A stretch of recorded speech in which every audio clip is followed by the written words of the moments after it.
Welcome students. So today I am going to tell you about the second part of the pollution. There are four types of pollution: air, water, land and noise. So what is air pollution? As you know, air is essential for our life. We breathe air. Not only us, plant and animals also need air to breathe, to live. Uh, Plants cook their food with the help of air, so we have to keep our air clean. But nowadays, for some reasons, our air being very polluted. So there are the reasons to get air polluted. Some of the factories release most of smoke. वो बहुत सारा धुआं छोड़ती हैं जो कि सीधा हमारे environment में air में जाके mix होता है. That pollutes our air. Second reason is burning garbage, plastic and wood. Some of us burn the garbage or plastic things or wood in the open. और अगर आप क्लोज एरियाज में भी करोगे तो भी ये कार्बन डाइऑक्साइड रिलीज करता है and other harmful gases release होती हैं from burning wood, plastic and garbage and that mix in our environment और it gets polluted our air. ये हमारी एयर को पॉल्यूटेड कर देती है और जब हम इस एयर को ब्रीद इन करते हैं दो harmful gases consumed by us and it is very harmful for our healthy body or healthy lifestyle. Third reason is bursting firecrackers. In some festivals we burst so much firecrackers.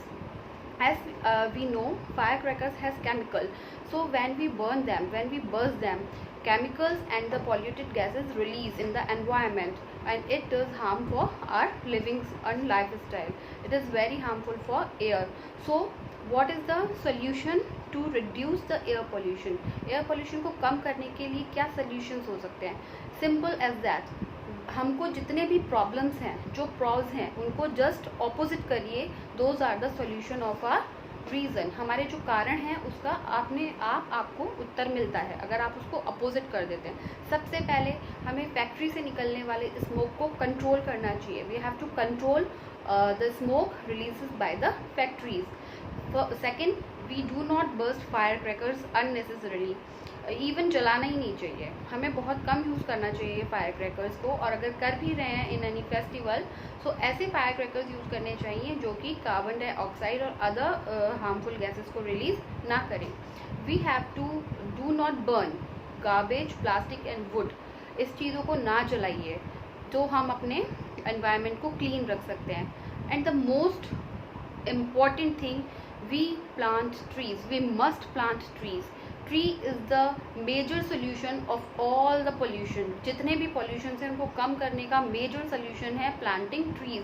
हम जितना tree लगाएंगे अपनी पृथ्वी को save करेंगे हम उतना ही अपनी अर्थ को, उतना ही हम बचा सकते हैं अपनी मानवता को, अपनी लाइफ स्टाइल को, जितना कि हम पेड़ लगाएंगे. Second, water pollution. Water is very essential and major thing for the living things. All the living things, we drink water, we bathe from the water, we cook from the water, we wash from the water. Animals and plants need the water. Plants make their food in the presence of air and water and the soil and the sunlight.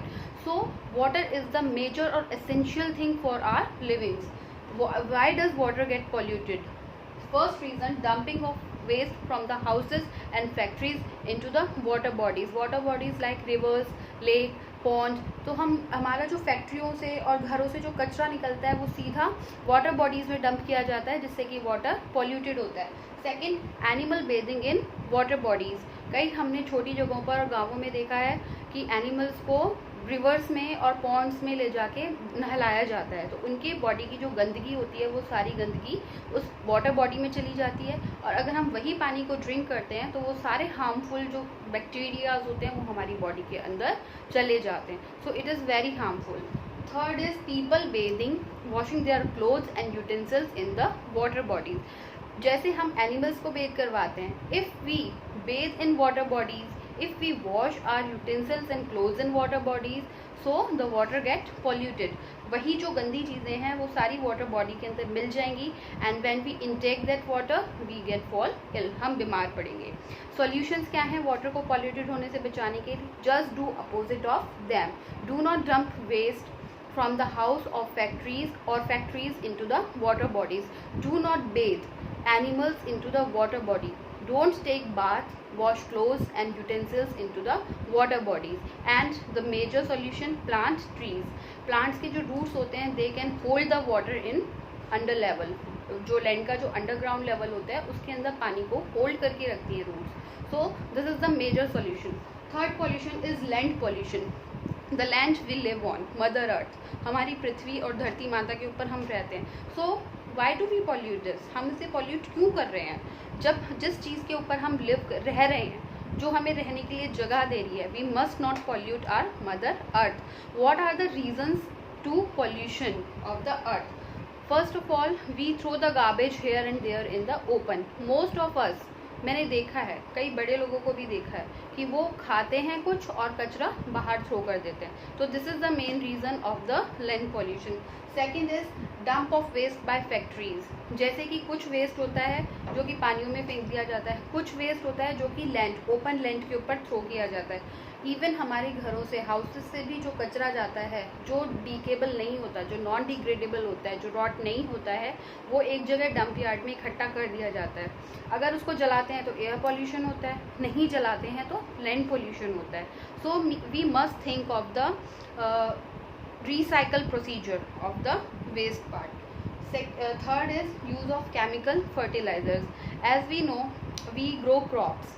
Crop के अंदर water भी लगता है, water is necessary for crop, air is necessary for crop, land is also a major parting of crop. खेती के लिए ज़मीन नहीं होगी तो अनाज नहीं उगेगा। सो जब हम केमिकल फर्टिलाइजर्स यूज़ करते हैं, लाइक यूरिया, जिंक, जो केमिकल से बनते हैं, अगर हम वो लैंड में डालते हैं तो उससे लैंड क्या होती है? पॉल्यूट होती है। उसकी जो उर्वरक, जो फर्टिलाइजेशन पावर होती है लैंड की, वो रिड्यूस होती है। So we have to use natural compost. जो हमारे फल सब्जियों के सड़े हुए छिलके होते हैं, जो एनिमल्स का वेस्ट होता है, उन सब से जो डिग्रेडेबल चीज़ें होती हैं, उन सब से जो नेचुरल कंपोस्ट बनता है, दैट इज़ वेरी हेल्पफुल और healthy for our mother earth. So we have to use them. Third major solution of the land pollution, to stop the land pollution, grow the plants. Last pollution is the noise pollution. Like, what is the noise pollution? When we listening or watching TV on a higher volume, this is the noise pollution. When we unnecessary honk our vehicles, this is the noise pollution. When we talk in higher pitch, on higher note, that is the noise pollution. Bursting fire crackers, उससे भी बहुत सारा noise pollution create होता है। And use of loud speakers, कई functions में, parties में हम लाउड स्पीकर्स यूज़ करते हैं एंड लेट नाइट तक हम उसे बहुत ज़्यादा हायर वॉल्यूम पे प्ले करते हैं। That is the cause of noise pollution. So what do we do for the stop noising pollution? Listening or watching music and television on a lower volume. Do not burst firecrackers. Do not honk unnecessary honking नहीं करनी चाहिए, and don't use loudspeaker unnecessarily. And the fourth major solution, plant trees. As the plant absorb the extra noise, plants जो होते हैं वो extra noise को absorb करते हैं, उससे जो नॉइज़ पोल्यूशन होता है वो रिड्यूस होता है। तो हमने इन सारे पोल्यूशंस के अंदर 3 मेजर थिंग्स सीखी हैं। The 3 R's are the very important to save our earth from the pollution. First is reduce, recycle and reuse. What is the meaning of reduce? We have to reduce our consumption, we have to reduce throwing garbage, we have to reduce sourcing mother earth. These are the, मतलब हमें अपनी आवश्यकताओं को कम करना चाहिए, जितनी necessary होती हैं उतना ही चीज़ों को यूज़ करना चाहिए. Second is reuse. हमें ऐसी चीज़ें को यूज़ करना चाहिए जो बार बार यूज़ आती हैं. Don't use the things that is one single use things. जैसे कि सिंगल यूज़ प्लास्टिक होता है, हमें उसे नहीं यूज़ करना चाहिए. We have to stop the single use plastic immediately, because ये हमारी मदर अर्थ को सबसे ज़्यादा पॉल्यूशन फैलाता है, क्योंकि plastic is non degradable, it is non decay thing, ये डीके नहीं होती है. Third is reuse, reduce, and the third is recycle. Recycle means जो चीज़ों को हम यूज़ कर चुके हैं उनको ख़त्म करके, उनको नष्ट करके, उनको वापस नया रूप दिया जाता है. जैसे कि आपके घरों से रद्दी निकाली जाती है, लाइक न्यूज़पेपर्स, पुराना प्लास्टिक, पुरानी unnecessary things, we gave them to the रद्दी वाला. वो चीज़ें जो रिसाइकल होती हैं, they goes into the plant and उनको बिल्कुल ख़त्म कर दिया जाता है, उनके छोटे छोटे पार्टिकल्स कर दिए जाते हैं और फिर उनसे नई चीज़ों को बनाया जाता है. तो रीयूज़, रिड्यूस और recycle, These are the 3 things we must follow. With this chapter is finished. I am going to provide you the PDF of the chapter. You can read and ask the questions. Bye.